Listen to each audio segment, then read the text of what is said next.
అన్నదాత అన్నదాత మీ అన్నదాత, చెమటోడ్చి ఆహారాన్నందించే రైతన్న, అనునిత్యం నీ కండదండగా నిలిచే నేస్తం ఎవరన్నా.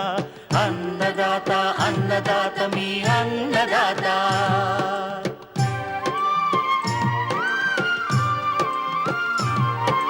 నూతన రీతుల సాగుబడికి, నూరింతలు పెరిగే దిగుబడికి సూచనలిచ్చే సస్య రక్షణకు, పశు పోషణకి శాస్త్ర విజ్ఞానం అందించి ముందుకు నడిపే తెలుగు రైతు భారతదేశానికి మకుటం అయ్యేలా తీర్చిదిద్దే ఆశయంతో మిమ్ము మేలు కొలిపేది అన్నదాత. అన్నదాత అన్నదాత మీ అన్నదాత. అన్నదాత అన్నదాత మీ అన్నదాత. అన్నదాత ప్రేక్షకులకు నమస్కారం. ఈనాటి ముఖ్యాంశాలు: వేసవిలో పండ్ల మొక్కల సంరక్షణ, నేలను సారవంతం చేసేందుకు ప్రస్తుతం చేయదగ్గ యాజమాన్య పద్ధతులు, వేసవిలో కోళ్ల ఫారాల్లో తీసుకోవలసిన జాగ్రత్తలు, ఇంకా జై కిసాన్ వ్యవసాయ సమాచారం.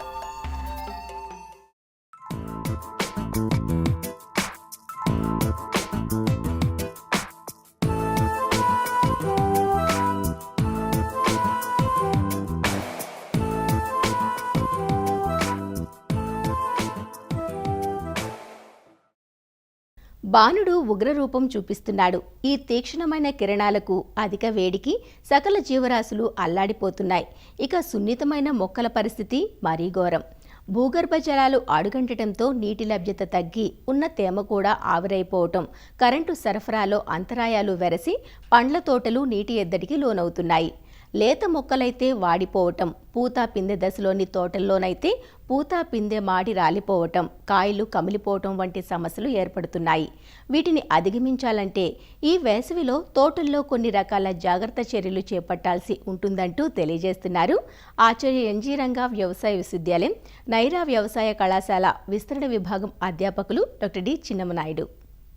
ఇటీవల కాలంలో చూస్తుంటే ఎక్కువగా జీడి మామిడి, అదేవిధంగా జామ, సపోటా, సీతాఫలం ఇలాంటి ఉద్యాన పంటల వైపు రైతులు ఎక్కువగా మళ్ళటం అనేది గమనిస్తున్నాం. మనం ఈ పండ్ల తోటలు వేసిన తర్వాత మొదటి సంవత్సరం చాలా కీలకమని చెప్పుకోవాలి. వేసిన తోటలను సంరక్షించుకోవాలి, లేకపోతే అవి చనిపోవడం, మళ్ళీ కొత్త మొక్కలు వేయడం ఇదంతా కూడా చాలా ఖర్చుతో కూడుకున్నటువంటి వ్యవహారం. ఈ వేసవిలో మనం చూస్తే కనుక ఉష్ణోగ్రతలు ఏప్రిల్, మే నెలలు, జూన్ 15 వరకు కూడా మనకి 40 డిగ్రీల కన్నా ఎక్కువ ఉష్ణోగ్రతలు మనకి నమోదవుతున్నాయి. దీనివల్ల ఏంటంటే ఆ ఎండ వేడికి కూడా మొక్కలు తట్టుకోలేవు. అదేవిధంగా పెట్టిన నీరు కూడా త్వరగా ఆవిరైపోవడం జరుగుతుంటుంది. మనం నీరు కనుక సకాలంగా అందించలేకపోతే మొక్కలు చనిపోవడం జరుగుతుంది. కాబట్టి ఇలాంటి పరిస్థితుల్లో మనం కొత్తగా వేసినటువంటి పండ్ల తోటల్ని కాపాడుకోవడానికి కొన్ని రకాల యాజమాన్య పద్ధతులు పాటించాల్సిన అవసరం ఉంటుంది. ఒకటి, బోర్వెల్ ఉండి మీరు నీటి సదుపాయం ఉంటే తప్పనిసరిగా డ్రిప్ సదుపాయాన్ని ముందుగానే, వేసవికి ముందుగానే డ్రిప్ పరికరాలను అమర్చుకొని మనం నిరంతరం అవసరం మేరకు నీటిని అందించుకోగలిగితే మనం పంటని కాపాడుకునేటువంటి అవకాశం ఉంది. నీటి సదుపాయం లేదు, డ్రిప్ కూడా ఇవ్వలేము, కాలువల ద్వారా కానీ బోర్వెల్ నుంచి నీరు ఇవ్వలేని వాళ్ళు ఈ వేసినటువంటి పంటల్లో తేమ కోల్పోకుండా మనం ఏంటంటే ఈ మొక్కల చుట్టూ కూడా వీలైతే కనుక పల్లాలు, అంటే మొక్క చుట్టూ కూడా ఎప్పుడైనా వర్షం పడితే నీరు నిలుపుకునే విధంగా మొక్క చుట్టూ కూడా ఒక 3 నుంచి 4 అంగుళాల లోతు వచ్చేటట్టు పల్లెల్ని తయారు చేసుకుని చుట్టూ గట్టులాగా వచ్చి పల్లెంలాగా కొంచెం మొక్క మొదల చుట్టూ లోతు చేస్తే అక్కడ నీరు నిలిచేటువంటి అవకాశం ఉంటుంది. ఆ విధంగా మనం పెట్టిన నీరు కూడా ఎక్కువ కాలం పాటు నిలుపుకునేటువంటి అవకాశం ఉంటుంది. అదేవిధంగా ఎక్కడైనా వాలు కలిగినటువంటి భూములు కానీ, ఏజెన్సీ ప్రాంతాల్లో వర్షాధారంగా జీడి, మామిడి, సపోటా కానీ, సీతాఫలాలు కనుక వేసుంటే వాలుకి అడ్డంగా కందకాలను ఏర్పాటు చేసుకోవడం. వాలుకి అడ్డంగా మొక్కకి పై భాగంలో కనుక 1 అడుగు వెడల్పు, 2 అడుగులు పొడవు, 1 అడుగు లోతు ఉండేటువంటి కందకాలను కనుక ఏర్పాటు చేస్తే ఎప్పుడైనా వర్షం పడితే పైనుంచి వచ్చిన నీరు ఆ వాల్ నుంచి వచ్చి ఈ కందకాల్లో నీరు నిలవ ఉండడం అనేది జరిగి మొక్కకి ఎక్కువ కాలం పాటు తేమ లభించేటువంటి అవకాశం ఉంటుంది. కాబట్టి తద్వారా మొక్కలను కూడా కాపాడే అవకాశం ఉంటుంది. అదేవిధంగా మనం నీరు పెట్టిన తర్వాత ఈ వేసవి ఉష్ణోగ్రతలకు ఎక్కువ నీరు ఆవిరైపోకుండా మొక్క మొదల చుట్టూ కూడా ఆచ్ఛాదన, ఏదైనా మీకు గడ్డి ఏదైనా దొరకడం కానీ, లేదంటే వేరే రకాల వ్యవసాయ వ్యర్థాలు ఏవైనా ఉంటే మొక్క మొదల చుట్టూ కనుక పేర్చుకుంటే తద్వారా నీరు మనకి ఆవిరవ్వకుండా ఉంటుంది. అదేవిధంగా మనం వేసిన తోట భూమి నుంచి నీరు ఆవిరైపోకుండా ఉండాలంటే పంట వరుసల మధ్యలో ఏదైనా పచ్చిరొట్ట పంటలను ఎప్పుడైనా వర్షం పడి అవకాశం ఉండేటప్పుడు ఒకసారి పచ్చిరొట్ట పంటలను కానీ అపరాలను పంటలను కానీ చల్లిస్తే అవి భూమి మీద ఒక ఆచ్ఛాదనగా ఉండి భూమి నుంచి నీరు బయటికి ఆవిరైపోకుండా మనకు ఉండేటువంటి అవకాశం ఉంటుంది.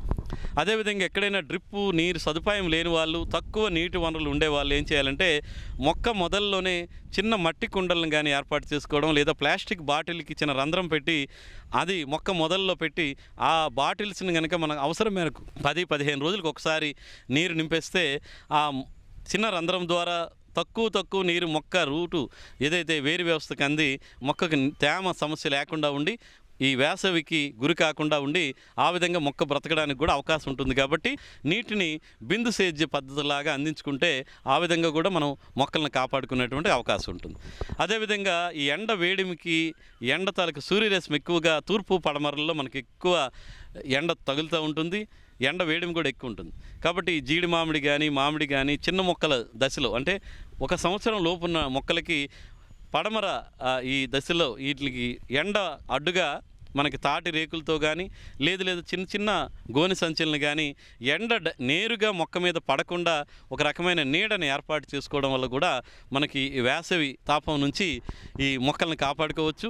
కొన్ని ప్రాంతాలు ఏంటంటే మొక్క వరుసల మీదనే మనకి ఈ గ్రీన్ షేడ్ నెట్ ఏదైతే ఉందో 50% లేదా 70% షేడ్ నెట్ను కూడా ఈ మొక్క వరుసల పైన, అంటే మనం ఇవన్నీ కూడా 6 నుంచి 8 మీటర్ల దూరంలో వేస్తాం.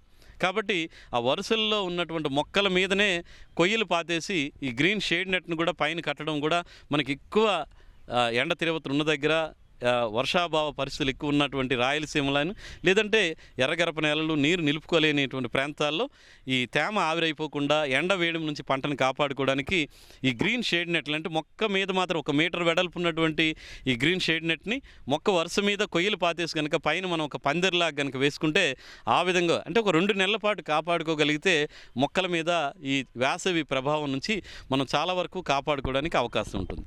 అదేవిధంగా ఎక్కడైతే తేమ ఉండదో అక్కడ చెదపురుగులు సమస్య కూడా ఉంటుంది.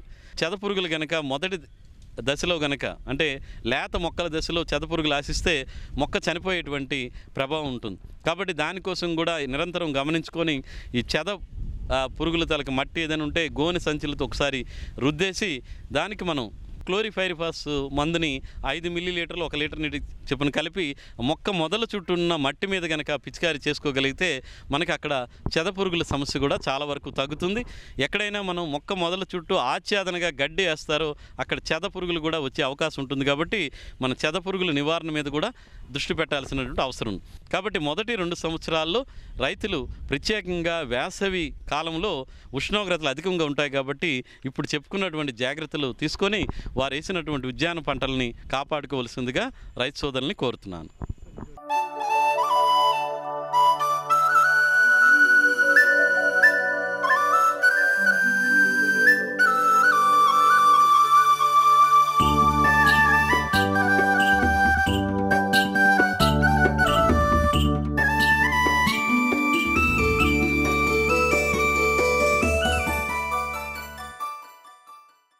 పంట దిగుబడులను నిర్దేశించే అంశాలలో నేల యొక్క భౌతిక లక్షణం అనేది కీలకమైన అంశం. మనం ఎంచుకున్న విత్తనం ఎంత మంచిదైనా పంటకు కావలసిన నీరు, పోషకాలను సమృద్ధిగా అందించినా అవి మొక్కకు అంది నాణ్యమైన ఉత్పత్తులు పొందాలంటే నేల ఆరోగ్యం, నేల స్వభావం బాగుండాలి. నేలల్లో ఎర్ర నేలలు, నల్ల నేలలు, ఒండ్రు నేలలు ఇలా వివిధ రకాలుగా ఉంటాయి. ఈ నేలల స్వభావం వేరువేరుగా ఉంటుంది. ఈ నేలలను పంటల సాగుకు అనుకూలంగా సారవంతంగా మార్చాలంటే ఎలాంటి యాజమాన్య పద్ధతులు చేపట్టాలో వివరాలు తెలియజేస్తున్నారు ప్రొఫెసర్ జయశంకర్ తెలంగాణ రాష్ట్ర వ్యవసాయ విశ్వవిద్యాలయం నాగర్ కర్నూలు జిల్లా పాలెం కృషి విజ్ఞాన కేంద్రం program coordinator doctor Prabhakar Reddy. ప్రస్తుత వేసవి కాలంలో మనకు ఈ భూముల యొక్క సమస్యలు అనేది గుర్తించి వాటి సరైన యాజమాన్య పద్ధతులు కనుక చేపట్టినట్టయితే రాబోయే వానాకాలంలో ఎలాంటి పంటలు వేసుకోవచ్చు, వాటికి అనుగుణంగా మనము ఎలాంటి నేలను ఎలా సరిదిద్దుకోవాలి అనే పనులు అనేది ఈ వేసవి కాలంలో చేసుకున్నట్లయితే మన యొక్క నేలను సరైన సమయంలో మనం రెడీ చేసుకునే విధంగా ఉంచగలుగుతాం. మన తెలంగాణలో ముఖ్యంగా 45% నేలలు ఎర్ర నేలలు, 25% నేలలు నల్లరేగడి నేలలు, అది కాకుండా ఇంకొక 18% నేలలు ఒండ్రు నేలలు, దీంతోపాటు ఒక 7% నేలలు ఇతర రాళ్ళు గుట్టలతో విస్తరించి ఉన్నాయి. మనం ప్రస్తుతం కనుక చూసినట్లయితే ఈ భూముల్లో కనుక ప్రధానమైన భౌతిక సమస్యలు కనుక చూసినట్లయితే మనం ముఖ్యంగా ఎర్ర నేలలో ప్రధానమైన సమస్య వచ్చేసి నేలలో నీటిని పట్టి ఉంచే శక్తి చాలా తక్కువగా ఉండడం. ముఖ్యంగా చూసినట్లయితే ఈ ఎర్ర నేలలో ఈ ఇసుక శాతం అనేది చాలా ఎక్కువగా ఉండడం ప్రధాన సమస్య. సో ఈ ఇసుక శాతం అనేది ఎక్కువగా ఉండటం వల్ల నీటిని పట్టి ఉంచే శక్తి, దాంతోపాటు ఈ పోషకాలను పట్టి ఉంచే శక్తి అనేది చాలా తక్కువగా ఉంటుంది. సో ఈ నేలల్లో పండించిన పంటలకు నీరు సరిగా అందక పెరుగుదల అనేది చాలా తక్కువగా ఉంటుంది. దాంతోపాటు ఈ వేర్ల పెరుగుదల కూడా తక్కువగా ఉంటుంది. ఈ యొక్క నేలను సవరించాలంటే ముఖ్యంగా మనం చేయవలసిన యొక్క యాజమాన్య పద్ధతి ఏంటంటే మనకు అందుబాటులో ఉండే ఈ నల్లరేగడి భూములు కానీ లేదంటే చెరువు మట్టిని కానీ తీసుకొచ్చి ఎర్ర ఇసుక నేలకు వేయటం ద్వారా ఈ యొక్క నీటిని పట్టి ఉంచే శక్తి పెరుగుతుంది. ఈ ఇసుక రేణువుల మధ్యలో మనకి ఈ యొక్క నల్లరేగడి నేలల యొక్క ఒండ్రు అనేది చేరటం వల్ల వీటి యొక్క పోషకాలను పట్టి ఉంచే గుణం కూడా పెరుగుతుంది అన్నట్టు. ఈ సేంద్రియ ఎరువులు ముఖ్యంగా పశువుల ఎరువు కానీ కోళ్ళ ఎరువు కానీ దీంతోపాటు ఇతర ఏదైనా పంటల వ్యర్థాలు కానీ వీటికి సంబంధించిన ఈ సేంద్రియ ఎరువుల్ని మనం ఈ ఎర్ర నేలలో వేసుకున్నట్లయితే కూడా ఈ నీటిని పట్టి ఉంచే శక్తి, దాంతోపాటు పోషకాలను పట్టి ఉంచే శక్తి, ఈ సేంద్రియ కర్బనం వీటన్నిటిని కూడా ఈ ఎర్ర నేలలో పెంచుకునే అవకాశం ఉంటుంది. దీంతోపాటు ఎర్ర నేలలో మనకు మరొక సమస్య ఏంటంటే నేల అది గట్టిపట్టం. సో అంతర్గత నేల అనేది గట్టిపట్టం అనేది ముఖ్యంగా గమనించడం జరుగుతుంది. ఈ నేల గట్టిగా ఉండటం వల్ల వేర్లు పెరుగుదల తక్కువగా ఉంటుంది, మొలక శాతం అనేది తక్కువగా వస్తుంది. సో ఇలాంటి గట్టిగా ఉండే ఎర్ర భూముల్ని సవరించుకోవడానికి మనకు ఈ ఎండాకాలంలో లోతు దుక్కులు చేసుకోవడం అనేది ప్రధానమైన యాజమాన్య పద్ధతి. ఏదైతే లోతు దుక్కులు చేసే డీప్ ఫ్లౌస్ ఉన్నాయో వాటితోటి మనకి ఒక 15 నుంచి 20 సెంటీమీటర్ల వరకు ఈ భూమిని బయటకు తీయడం ద్వారా లోతు దుక్కి ఏర్పడి మనకి ఏదైనా వర్షం పడినా కానీ లేదంటే సేంద్రియ ఎరువులు వేసినా కూడా భూమిలోకి వెళ్ళేదున్నబట్టాయి. దాంతోపాటు ఈ బండబారిన అంతర్గత నేలను కూడా మనం లూజుగా చేసుకునే అవకాశం ఉంటుంది. దీనివల్ల కూడా వేర్ల పెరుగుదల అనేది అధికంగా వచ్చే అవకాశం ఉంటుంది. దీంతోపాటు ఈ ఎర్రగరప నేలలు కూడా మన ప్రాంతంలో అధికంగా ఉన్నాయి. ఈ ఎర్రగరప నేలలో ప్రధాన సమస్య వచ్చేసి పై నేల అనేది గట్టిపట్టడం అనేది ముఖ్యంగా గమనిస్తూ ఉంటాం. సో ఈ పై నేలలో సన్నని ఇసుక ఉండటం వల్ల ఈ వర్షాలు పడినప్పుడు గట్టిపడిపోవడం అనేది 2-3 రోజులకే గట్టిపోవడం అనేది జరుగుతూ ఉంటుంది. సో ఇలాంటి భూములు కూడా మనం సవరించుకోవడానికి ఏదైతే మనకు అందుబాటులో ఉండే సేంద్రియ పదార్థాలు వేసుకోవటం, దాంతోపాటు వరి పొట్టు కానీ ఊక కానీ లేదంటే వేరుశనగ చెత్త కానీ లేదంటే ఇంకేదైనా పంట వ్యర్థాలు మనకు అందుబాటులో ఉన్న వ్యర్థాలను కూడా ఒక హెక్టార్కి 4 నుంచి 5 టన్నుల వరకు వేసుకున్నట్లయితే ఈ యొక్క పై నేల సర్ఫేస్ సాయిల్ అనేది గట్టిబాటం అనేది తగ్గించుకునే అవకాశం ఉంటుంది. దీని ద్వారా మనకి మొలక శాతం పెరుగుతుంది, మనకు దిగుబడి సాధించుకునే అవకాశం ఉంటుంది. ఈ నల్లరేగడి నేలలో ప్రధాన సమస్య ఏంటంటే బంకమట్టి నేల అనేది ఎక్కువగా ఉండటం వల్ల నీరు ఆగి ఉండటం అనేది జరుగుతుంది. నీరు అనేది లోపలి పొరలోకి వెళ్ళిపోకుండా ఈ పైన ఆగి ఉండటం వల్ల ఈ నీటి ముంపు గురి కావడం అనేది జరుగుతుంది. ఈ నీటి ముంపు గురి కావడం వల్ల కూడా మనకి పంటల్లో పెరుగుదల తక్కువగా ఉంటుంది. మనం పోషకాలు ఇచ్చినప్పటికీ రసాయన ఎరువులు వేసినప్పటికీ కూడా పంట తీసుకోలేని పరిస్థితి ఉంటుంది. సో దీనివల్ల కూడా పంట పెరుగుదల తక్కువగా ఉండటం, వేర్లకు కూడా ఆక్సిజన్ అందకపోవడం వల్ల వేర్ల పెరుగుదల తక్కువగా ఉండటం ప్రధాన సమస్య. దీనివల్ల కూడా ఈ పత్తి పంటల్లో మొక్కజొన్న పంటల్లో పెరుగుదల తగ్గిపోవడం గమనించడం జరుగుతుంది. సో దీనికి ముఖ్యంగా మనం చేసుకోవాల్సింది ఏంటంటే నల్లరేగడి నేలకి లోతట్టు డ్రైనేజ్ కాలువలు తీయడం. అంటే మనకి ఎక్కడైతే వరాల దగ్గర లోతుగా కాలువలు తీయడం ద్వారా ఎప్పుడైతే ఆగి ఉన్న నీటిని అనేది ఈ కాలువల్లోకి తీసుకోవడం ద్వారా మనం బయటికి రిమూవ్ చేయడం అనేది జరుగుతుంది. పశువుల ఎరువు, కోళ్ళ ఎరువు లాంటి సేంద్రియ పదార్థాలు వేసుకోవటం, పంట వ్యర్థాలను దాంట్లో వేసి కళ్ళెద్దునటం, వీలైతే మన దగ్గరలో ఉండే ఎర్ర నేలలకు సంబంధించిన దాన్ని కూడా నల్లరేగడి నేలల్లో కలుపుకొని ఈ విధంగా మనం ఈ యొక్క నీటి ముంపును అనేది తగ్గించుకోవడం జరుగుతుంది. దాంతోపాటు మనకు ముఖ్యంగా గమనించేది అంటే నల్లరేగడి నేలల్లో చౌడు నేలలు అనేది ఎక్కువగా గమనించడం జరుగుతుంది. ఎక్కడైతే ఈ చౌడు నేలలు గమనించినప్పుడు దాన్ని ముఖ్యంగా లోతు దుక్కులు చేసుకోవడం ద్వారా, దాంతోపాటు దాంట్లో ఉండే చౌడు గుణాన్ని బట్టి నల్ల చౌడు కానీ తెల్ల చౌడు దాన్ని బట్టి కూడా ఈ జిప్సం వేసుకోవడం ద్వారా, దాంతోపాటు సేంద్రియ ఎరువులు వేసుకోవడం ద్వారా కూడా ఈ చౌడు నేలలు మనం సాధారణ స్థాయికి తీసుకొని రావచ్చు. అయితే ప్రస్తుత పరిస్థితుల్లో మన నేలలో ఉండే ఈ భౌతిక సమస్యలు, రసాయనిక సమస్యలు గుర్తించి దాని ఆధారంగా ఈ లోతు దుక్కులు చేసుకోవడం మన ప్రధానమైన యాజమాన్య పద్ధతి. దీని ద్వారా ఈ యొక్క నీటిని పట్టి ఉంచే గుణము, పోషకాలను పట్టి ఉంచే గుణము, దాంతోపాటు సేంద్రియ కర్బనం కూడా మనం పెంచుకునే అవకాశం ఉంటుంది. సో ప్రస్తుత పరిస్థితుల్లో మన నేలలో కనుక చూసినట్లయితే సేంద్రియ కర్బనం మరియు నత్రజని అనేది చాలా తక్కువగా ఉంది. భాస్వరం మరియు పొటాషియం అనేది మధ్యస్థ స్థాయిలో ఉంది. సో వీటి యొక్క మోతాదు పెంచుకోవడానికి ముఖ్యంగా ప్రస్తుత పరిస్థితుల్లో మనం సేంద్రియ ఎరువులు అధికంగా వేసుకోవటం, ఆల్రెడీ కోసిన వరి పంటలు కానీ పత్తి పంటలకు సంబంధించిన పంట వ్యర్థాలు, సో ఈ వ్యర్థాలను కూడా భూమిలో కలిదునేటట్టు చేసుకోవటం, దాంతోపాటు తొలకరి వానలు పడిన తర్వాత ఈ పచ్చిరొట్ట ఎరువులు వేసుకోవడం, జనుము, జీలుగా, అలసంద, పెసర, పిల్లి పెసర లాంటి పచ్చిరొట్ట పంటలను కూడా వేసుకొని నేలలో కలిదునటం మన యొక్క సేంద్రియ కర్బనాన్ని పెంచుకోవచ్చు. దాంతోపాటు ఈ భౌతిక సమస్యలు కూడా నివారించుకొని మనం రాబోయే వానాకాలానికి నేలను తయారు చేసుకునే అవకాశం ఉంటుంది.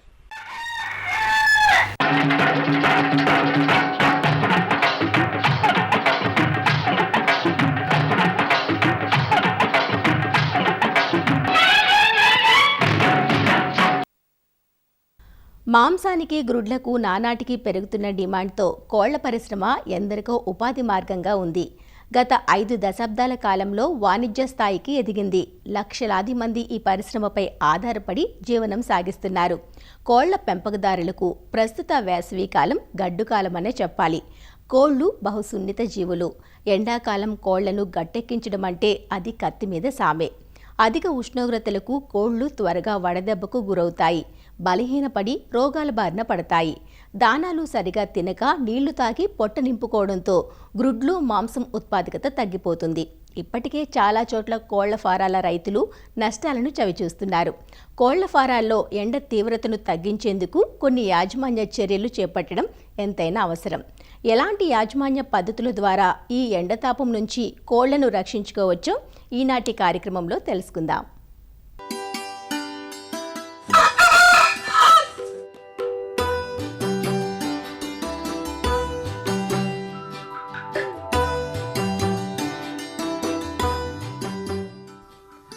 గ్రామీణ ప్రాంతాల్లోని చిన్న, సన్నకారు రైతులు, నిరుపేద కుటుంబాల ఆర్థిక స్థితిగతులను మెరుగుపరిచేందుకు వ్యవసాయ అనుబంధ రంగమైన కోళ్ల పెంపకం ఎంతగానో దోహదపడుతోంది. ముఖ్యంగా మాంసం కోసం బ్రాయిలర్స్ను, గ్రుడ్ల కోసం లేయర్స్ను పెంచుతున్నారు. అయితే ఈ వేసవి కాలంలో పెరిగే అధిక ఉష్ణోగ్రతలను ఇవి ఎంతమాత్రం తట్టుకోలేవు. సాధారణంగా కోడి శరీర ఉష్ణోగ్రత 106 నుంచి 107 డిగ్రీల ఫారెన్హీట్ ఉంటుంది. అంతకుమించి శరీర ఉష్ణోగ్రత పెరిగినట్లయితే కోళ్లు ఆయాసపడుతూ ఉండి మేతలు సరిగా తినక నీళ్లు ఎక్కువగా తాగుతాయి. దీంతో బ్రాయిలర్ కోళ్లు బరువు సరిగా ఎదగవు. అదే లేయర్ కోళ్లలో అయితే గ్రుడ్లు నాసిరకంగా ఉండి తోలు గ్రుడ్లు వస్తాయి. మామూలు కంటే 2-3 గ్రాముల బరువు తగ్గుతుంది. వ్యాధి నిరోధక శక్తి తగ్గి ఆర్డి, కలరా, ఈకోలై వంటి వ్యాధులు సులభంగా వ్యాపిస్తాయి. కోడిపిల్లలు నీరసంగా ఉండి పెరుగుదల రేటు తక్కువగా ఉంటుంది. ఫారాల్లో ఉష్ణోగ్రత 109 డిగ్రీల ఫారెన్హీట్కు మించితే కోళ్లు వడదెబ్బకు గురై మరణాలు కూడా సంభవిస్తాయి. సాధారణంగా 30 వారాల వయసు దాటిన లేయర్ కోళ్లలోనూ 5 వారాలు దాటిన బ్రాయిలర్ కోళ్లలోనూ వడదెబ్బ ప్రభావం ఎక్కువగా ఉండదు.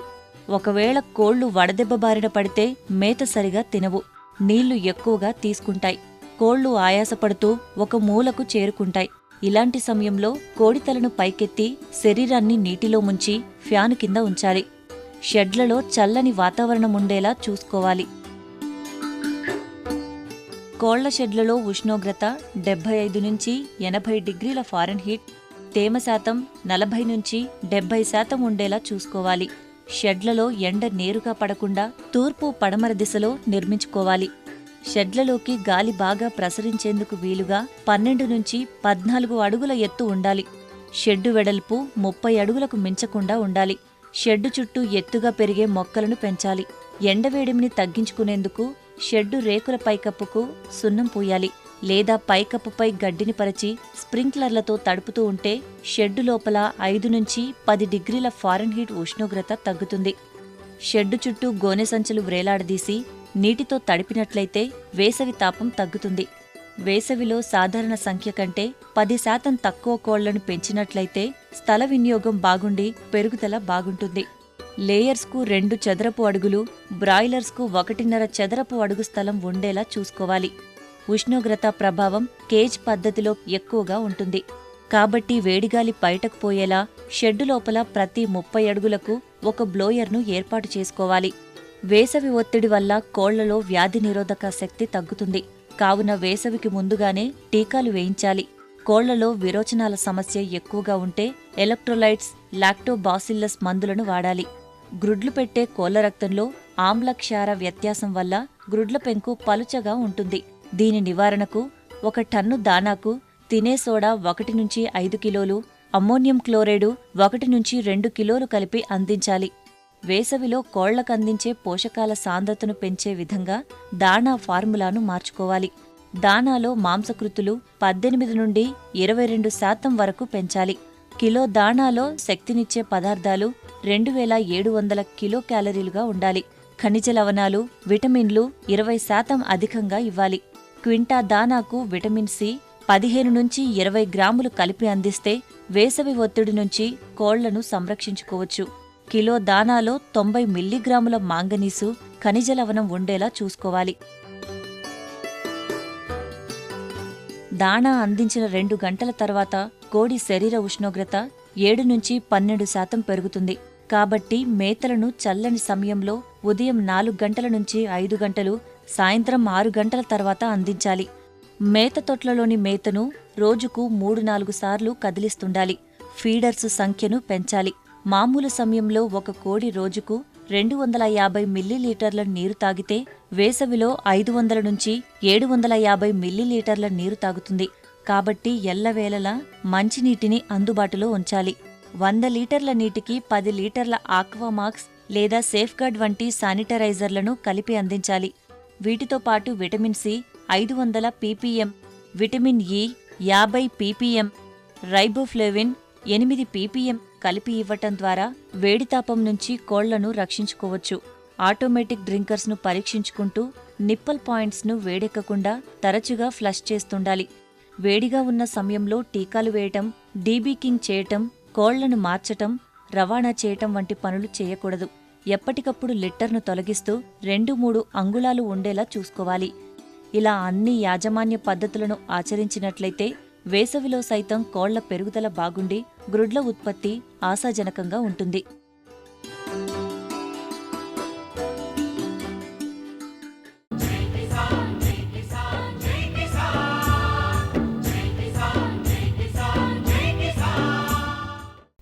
వ్యవసాయ సమాచారం ఇప్పుడు జై కిసాన్లో చూద్దాం. అంతరించిపోతున్న విత్తన రకాలను అభివృద్ధి పరుస్తూ విత్తన బ్యాంక్గా పేరుగాంచిన డెక్కన్ డెవలప్మెంట్ సొసైటీలో అంతర్జాతీయ విత్తన దినోత్సవం ఘనంగా జరిగింది. సంగారెడ్డి జిల్లా జహీరాబాద్లో ఉన్న ఈ సొసైటీ కార్యాలయంలో డీడీఎస్ సంఘం మహిళా రైతులు విత్తన ప్రదర్శనలో ఉత్సాహంగా పాల్గొన్నారు. జహీరాబాద్ డివిజన్లోని 24 గ్రామాల నుంచి 40 మంది విత్తన సంరక్షకులు హాజరై 80 వరకు దేశీ విత్తనాలను ప్రదర్శనకు ఉంచారు.